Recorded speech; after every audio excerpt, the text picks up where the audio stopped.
Olá pessoal, aqui é o Márcio Alcabe, eu estou em Costa do Sauípe. Eu nunca tinha vindo aqui, por incrível que pareça. Meus pais moram em Salvador. Para quem não sabe, eu sou um japonês baiano, mas eu estou dando uma de turista agora.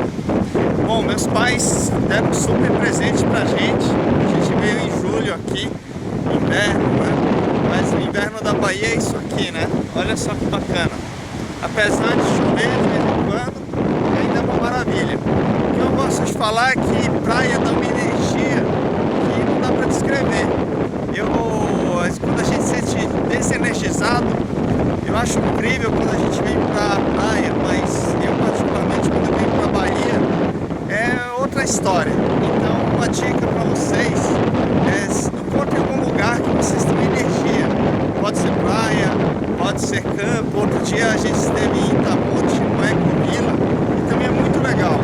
Resumindo, natureza é algo que a gente fala, que a gente valoriza, mas estar perto da natureza é fundamental. E muitas vezes a gente deixa o nosso dia a dia nos consumir e a gente esquece como é tão legal, tão bacana a gente ficar em contato com a natureza. Fica a dica, um abraço e até o próximo vídeo.